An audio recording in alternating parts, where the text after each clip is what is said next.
Spring is a beautiful time of year when the winter weather subsides, the grass starts looking a little greener, and flowers begin to bloom. It is also the beginning of gardening season. But gardening is not just about the flowers and the greenery.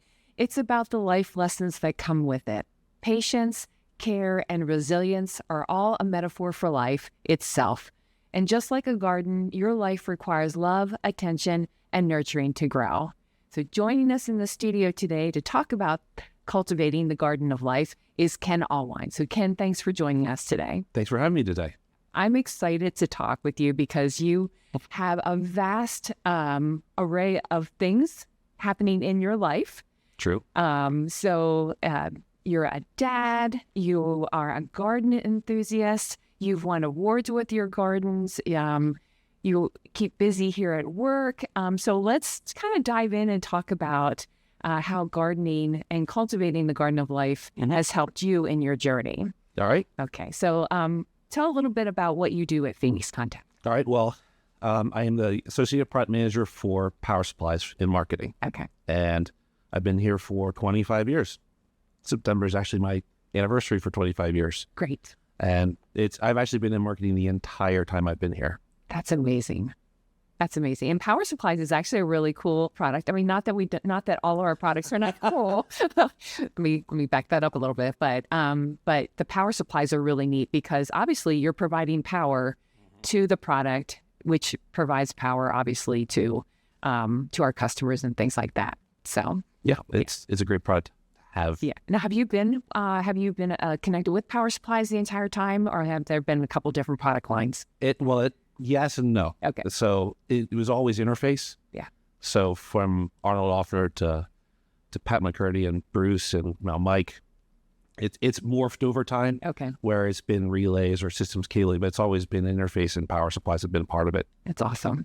That's awesome. I can really tell that you love your job. So yeah. And that speaks volumes, that you've been here 25 years. So congratulations. The funny story is that like pretty much every quint that we've had, okay, I've introduced every single family since almost its inception. That's amazing. So it's quite the story. Good. Let's dive into a lot of the other things that you do as well. Let's take a step back. You were actually adopted. Yes. Tell us the story behind that. It's a short story because I was adopted very early in life. Okay. So I was just a few days old. My parents weren't able to conceive at the time. They adopted me, and 2 years later, my brother shows up. So it's always been that the adoption story for me has always been the parents that I'm with have been my parents. Great. There's been no question about it, and my parents have been open about it too. That they've offered to allow me to find out who my parents were, at least from a medical perspective. I never had the interest to find out who my parents were. Okay. My only questions were, well, am I looking at, heart disease or cancer, or am I going to lose all my hair? Yeah. So, but with the programs that we have with the Wellness Center, I have done so many of the extensive tests that they can do down there. Okay. That I have no questions anymore.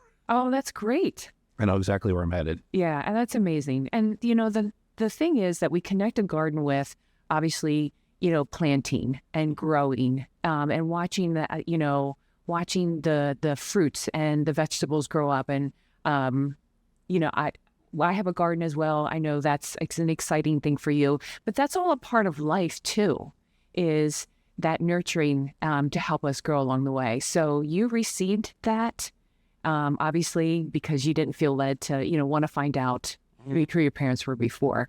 So you hear that a lot too of, people that adopt and then they end up having their own children as well. So that's great that you also have a sibling. Yeah. At least one, if not more. It's always funny because we've always been open about the adoption day. Mm-hmm. And when my brother and I would get in fights, he'd be like, I wish mom and dad never bought you. I'm like, well, you're an accident. It's all kinds of funny things. That's sibling rivalry. Oh, yeah, absolutely. Yeah. Now, are you close today? Yeah. Your brother? We are. Yeah. I mean, he's three states away, but we still talk frequently. Yeah. And that's important too. And so you've, started this journey with adoption. You've experienced that. It sounds like you've got some great nurturing behind you that's helped you get to this point. So now you have your own family. So that's another piece of your journey too. And I'm sure they keep you busy. So tell us about your family. Yep. So my wife and I, we have been married for 23 years next month. Nice. And we have two girls. One is 12 and one is 17. So we are college bound now. So that's a whole other part of life that is very exciting for us, and also very nerve-wracking. Yeah. We are in our third house now, and with all of the stuff that's been going on for several years, it's been a lot for us as a family. Okay. Just from, we've talked before. My wife has MS, right, and she was diagnosed in 2018, and from then to then COVID, and then we decided to build a house, and then the kids are growing up. We've had a rough couple years, as far as a lot on our plate. Yeah. So, but things are finally starting to even out, and we've found gardening is incredibly therapeutic for us. Great. Yeah, and we were joking earlier. So we're recording this today, and it's pouring down rain. Right. I mean, actually, the last 2 days it's been nothing but rain. But sometimes you need that rain, obviously, to get your garden to grow. And life has rainy days in and of itself. It's not always easy to understand sometimes why one day it's really good and everything goes well for us, and then the next day, it's nothing what we had hoped for. And sometimes it's those type of days that the rainy days, the down days. Yeah. So how have you gotten through that? Because MS is not an easy thing to. No, it's not, and it was sunshine one day, rain the next day. Okay. In this scenario, because my wife was complaining of some headaches throughout the summer. Yeah. It kept getting worse and more frequent. And then to one night, she was laying in bed. She went to get up to go to the bathroom, and her legs gave out. Wow. And I just thought she fell or tripped. Yeah. And then she's like, no, I need help getting up. I don't know what's going on. I mean, everything goes into panic mode. So, one day everything's all fine and dandy, and the next you're wondering what you're going to do the next hour. Yeah.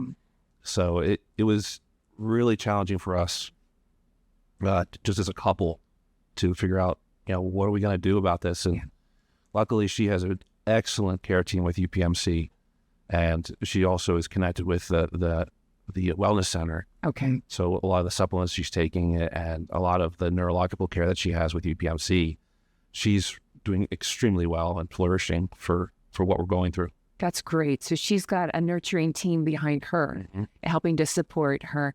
So, these type of things are not easy on the family. Yeah. In and of itself, you have two girls. So what did you do as a family to, address this and bring this and, bring it together during this time? Well, the way we found out was through all the testing that was done. And what kind of devastating for the family was we found out the week of Thanksgiving 2018. So Thanksgiving evening was a tear fest for everybody. Oh. Because we're trying to figure out, what does this all mean for us? Yeah. We never hid anything from our children. We told them exactly what was going on, what's going on with mom. Yeah. They've been super supportive. So my wife was in the hospital the week between Christmas and New Year's that year. Okay. And fortunately, she wasn't able to be home for New Year's, but we brought her home that following day. And the kids have been fantastic ever since. When she got home from the hospital, it was very tough for her to get around. She was using a walker, sometimes a wheelchair if we needed to. But the kids did fantastic because they helped cook. They helped me do laundry. They helped me do everything around the house, go grocery shopping, all of it. Yeah. So being truthful with them and sharing that information with them and understanding this is what we're going through. We're doing this as a family. It affects us all. Yeah. So, and we're here to help mom. Yeah. I feel that only helps to strengthen what you're going through and to strengthen everybody, instead of trying to, figure it out on your own. It's like, okay, let's pull together, let's, be a kind of like that tight-knit community, and let's support each other and come together. And I think for kids, that the more you can explain to them up front what is happening, I think the more it helps them to. Yeah. And through. No matter how young children are, they're not dumb. Yeah. They see something's going on. Yeah. So trying to hide something like this, something this big, you can't do it. You have to be truthful right out of the gate. Yeah. And it's been nothing but a blessing for us that way. That's great. How's she doing today? She's doing great today. I mean, she's full-time teaching, 4th grade. God love her for it. Right. It was challenging through COVID and stuff because of the MS. It makes you more susceptible because it's an autoimmune disease. Okay. That makes you more susceptible for other things. So we had to be very careful with the whole idea of COVID. Yeah. I mean, we're even very careful with flu and the cold and things like that. So her being a school teacher makes that a huge challenge. So we've done a whole bunch of things in her room Okay. to help try to isolate that from her. Yeah. And it has done well. Good. So she's doing very well right now, and we're very happy with where she's at. Wonderful. Yeah. And I'm so happy to hear that. And we encourage her on her journey. Thank you. And hopefully in supporting you and, your community here at Family at Phoenix Contact, with the different type of programs that Phoenix Contact offers, I think is really tremendous. Like the Lyra Health, to have somebody to talk to. And, I don't know if you've utilized all. Oh, yes, I have. Yeah. So tell us a little bit about that. I mean, because it is a great resource to be able to have somebody to talk to, or maybe even just somebody to listen. Yeah. And I've gone through the system before we had Lyra and also Lyra now. And it's been great for me personally, just, with all the stress that I have at home, plus regular work stress, things like that, I need to either vent or figure out a way to, resolve some of this pent up stress energy that I have in it. And they have helped fantastically. Good. And the interesting part too, with one I just went through, I mean, my team knows this, that, I have adult ADHD, so I'm scatterbrained a lot. Okay. And so that has actually helped me figure out certain plans on how to handle issues that I have personally. Yeah. For that, and maybe help me able to work better. Okay. So what was different, it's not just talk therapy. Yeah. It's outcome based. So they're like, okay, this week you try to work on this, this, and this. Next week do this, this, and this. So it helps a lot that way, because it's not just talking about feelings. Yeah. So I want to take just a minute to tap into what you said there, about the ADHD and using Lyra Health and the coaches and the therapists to help get you kind of aligned and focused on what you want to do, because that's really important. We've been talking about SMART goals this year, and focusing on that one thing. Sometimes I think we tend to look at the bigger picture and we get lost in all the details, or if things aren't where we think they should be, then we lose focus, and we've got to go back to that one thing, and that one thing of purpose and that type of thing. So right now, what is that one thing for you? I don't have a one thing. That's my problem. Okay. But I'm trying to find it. Yeah. Right now the focus is gardening. Okay. Right. That's what kind of helps center me. The gardening and the horticulture stuff that we're doing. It brings to mind a book that I'm actually reading right now. It's called Ikigai. Okay. Which is a Japanese idea of finding your purpose in life. What gets you up in the morning? What are you going to do when you retire? What gets you going? Yeah. And right now that's gardening. Good. There are some people out there that they need variety in their life. They need different things happening. They need different things to go on. I often tell people, I still don't know what I want to be when I grow up, So I'm learning different things and learning new things. And I think that's a great way to look at that. So gardening is what you're looking at now. It's that time of year. It's that focus.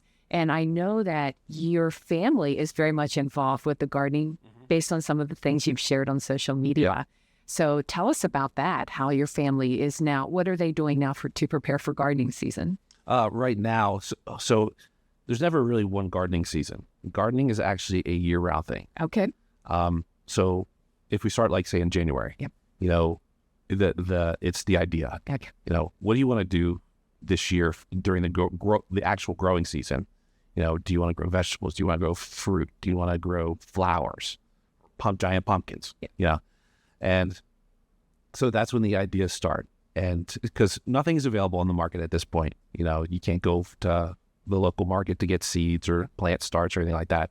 So you start dreaming of what can be.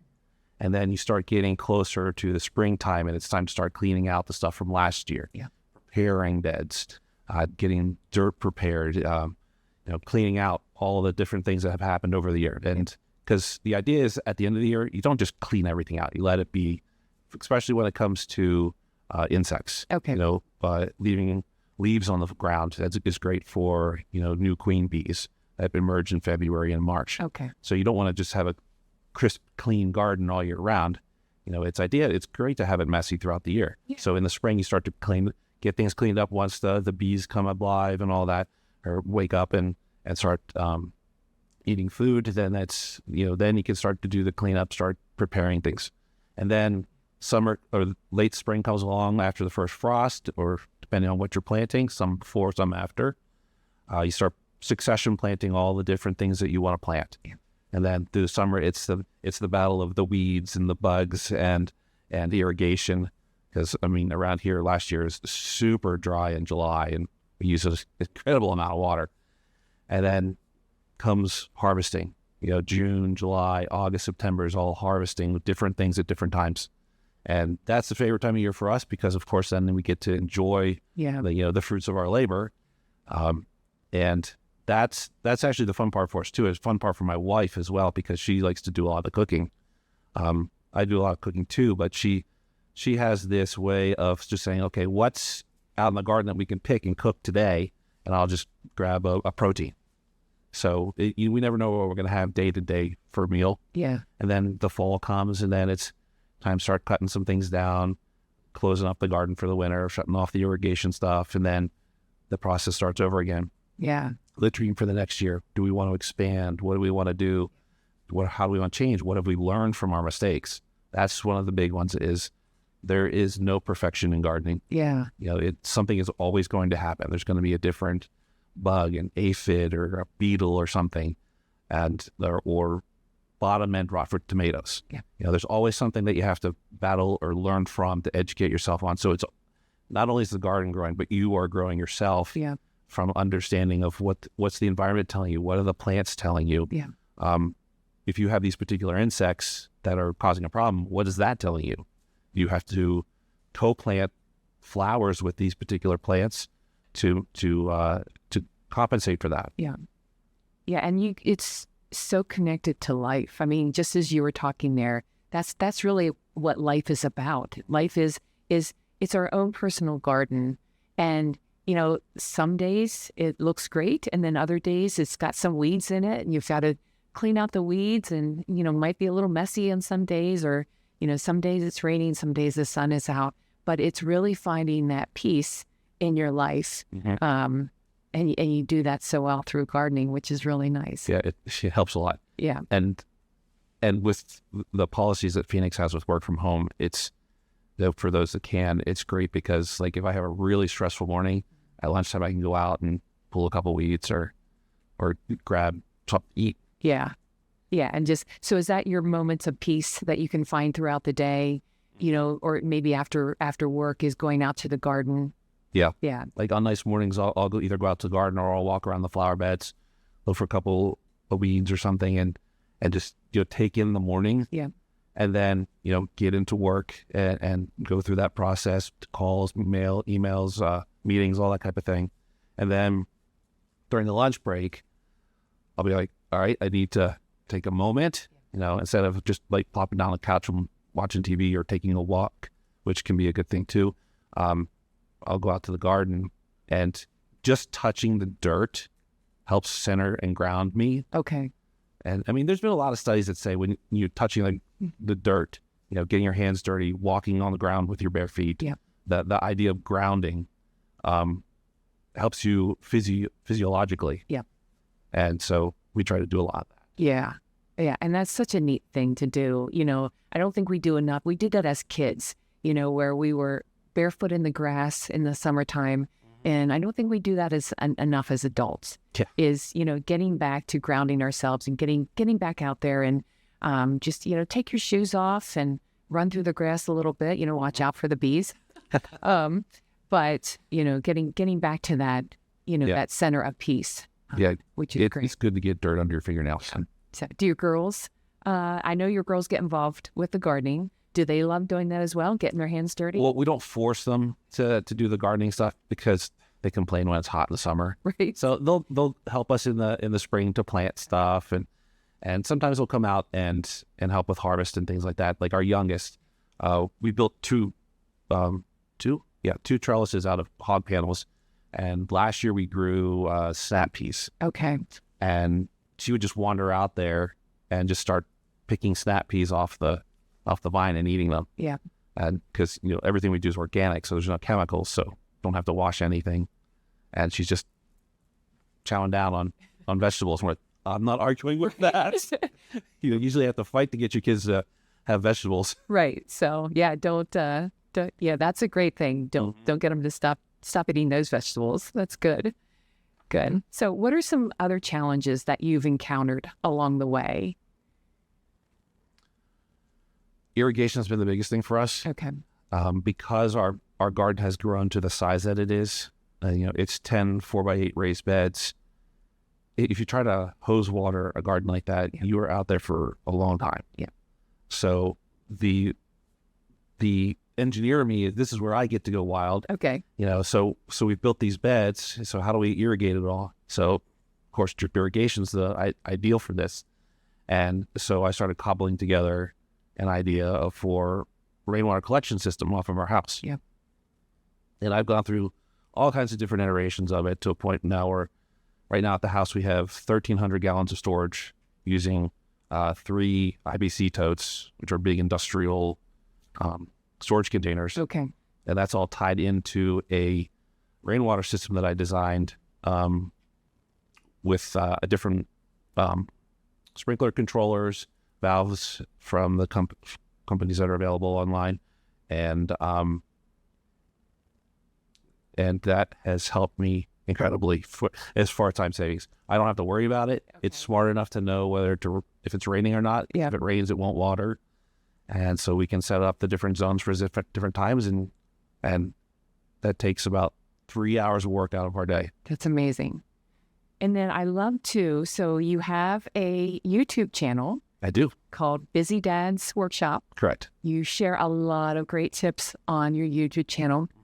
I've watched a couple of your videos. So thank you. Yeah. So it's very, very exciting that you not only put all this in place, but you're willing to share that knowledge. So we'll provide that link to everybody at the end. So going back to your garden, okay, you obviously you're eating what you're growing. Which is very nutritional. But do you do a lot of your own canning, preserving? What do you do with all that food? Well, the first year we didn't get as much as we wanted because it just, we're just starting this particular garden. Second year we did almost 600 pounds of food, and I recorded it all because I wanted to know what my ROI was on the project because of the amount of money we spent on the garden and setting it up and the materials and all that. And then so I'd like go to Giant's website on the app or whatever, and I'd find out, price compare everything. Yeah. And the ROI on a garden is fantastic if you follow through. Okay. And the 600 pounds that we grew almost paid for the garden that year. Oh my goodness. So it took I think a season and a half for us to pay for the garden. And so economically, it's great for us because the food that we're growing is now free, basically. Yeah. And from a nutritional perspective, you can absolutely taste the difference. You buy a tomato at Giant or Wise or Carnes versus growing your own tomato. Same exact tomato, like a San Marzano tomato. It does not taste the same. Okay. So I highly encourage anybody to start a garden at whatever level it is. Even if it's just a 5-gallon bucket on your back patio, it's easy to do that to grow a tomato plant, a pepper plant. Yeah. Yeah. And your videos will help. There's a lot of great tips on your YouTube video that helps people walk through that. And I'm going to be focusing a lot more this year on the gardening side of things. So I'll have a lot more of that type of stuff. Yeah. You mentioned that you grow kale, right? So what do you do with kale? We did a lot of smoothies. Okay. And so we would do kale, spinach, and then various fruits or whatever. Yeah. And protein powder, things like that. Okay. But the girls liked kale chips. Okay. So you dehydrate them, a little bit of olive oil, a little bit of granulated garlic or whatever, fresh garlic. Put it in the oven for a certain amount of time. Yeah. And that's the fastest way it got consumed, was making kale chips. Yeah. Oh, that's awesome. So what are anything new that you're adding to the garden this year? Because you've actually won some awards and been recognized for your garden. We have been recognized for it. The Hershey Horticultural Society. Oh. The Hershey Horticultural Society actually came to visit and do a tour. And I had to do a presentation for 45 people on our gardening practices. Yeah. Not just the garden, but like our compost activities and what we do from a sustainability perspective with the white rainwater as well. And they said, well, we want to come back as things expand. Yeah. And we're like, definitely come back. And so that was fun. A lot of stuff from just online exposure, not just my YouTube stuff, but the like Instagram and TikTok stuff my wife does. We've gotten a few sponsorships for either trying plants or like little desktop little planters with the light and all that. Yeah. So yeah, we've gotten a lot of exposure that way, and I've learned a lot of different things that way too. Yeah, that's neat. That's great. So you do mention that you are a collector of hobbies for your entire life. Yes. You have a lot going on. You do a lot, which is tremendous. You mentioned that you do have ADHD. Yes. Which can typically mean there's a lot going on inside your brain is thinking through a lot, a lot of thoughts and things like that. How do you center yourself? How do you bring peace back into your mind throughout your day when it feels like there's a lot going on? A lot of times I just have to stand up, walk away from my desk for a few minutes and just breathe. Okay. Like sit down on the couch and just do like a controlled breathing exercise. Sometimes that just helps me bring me back if I'm feeling really overwhelmed. Yeah. There's various things you can do, just stretch. Yeah. There's all types of different options that you could do to deal with that. Yeah. And of course, gardening helps do the centering from like after the work day's done. All right, I can completely flush my feelings for the day and center myself on that, because with gardening, it can't be rushed. Okay. There's never an end to it. So there's always an activity, and it's just that thing at that moment. For me, it's a focus thing. Yeah. So it allows me to focus on that thing right now. Nothing else matters. Yeah. Take care of what you need, what the plants need at that moment. Good. Yeah, and that's really important and key. A lot of times we think if we just sit down and get the work done and work hard and that type of thing, but a lot of times you just really need to take breaks throughout the day. Mm-hmm. They don't have to be long breaks, 5-10 minutes. Just take a break, walk away, give your brain kind of a chance to reset. And then a lot of times you get back into it and you can find that you're able to complete and get that done. Yeah, like for me, I found a sweet spot of 20 minutes of intense focus. Okay. So if work for 20 minutes, take a 5-minute break, work for 20 minutes. I actually have a little timer on my desk that I rotate to 20 minutes, or actually it's 30 minutes. And then when it starts to beep, Yeah. I take a breath, Yeah. Take a drink of water, maybe visit the bathroom or whatever. Yeah. And it's just that break up every once in a while that helps. Yeah. Good. So how has gardening helped to cultivate your life being a dad? You are what they call a #girl dad. Mm-hmm. So yeah. Yeah. So like you said, the big thing is that it really helps with centering Okay. how I feel at the moment. No matter how I feel during the day, whether it's something with the kids, with my wife, with work, with their school or whatever, Yeah. going out in the garden, none of that matters. You just tending to the garden. Yeah. It doesn't matter how bad of a day you had or how great of a day you had. The garden neutralizes it. Yeah. So that's fantastic for me. It's finding that one thing in life that you love and enjoy and focusing on that. Yeah. And that brings everything else together. That's great. Good. Ken, this has been a wonderful conversation. It's been fun. Yeah. Thank you for sharing your story. We are excited to see what the next new hobby is going to be. I hope you'll share it on your YouTube channel. But yeah, it's been, we've known each other for a long time, so it's been really neat to see you grow here at Phoenix Contact. And it's been you've great friendship and colleague as well. So It's been great. yeah, so I'm excited for you, excited for the next thing, and certainly wish your wife and your kids so well on the journey, and Thank you. and praying and believing that this is going to be another great year for your family. Yeah, So, thanks. yeah, you're very welcome. So remember, cultivating your own garden takes time, effort, and love. Be patient with yourself and celebrate the small wins along the way. Enjoy your journey.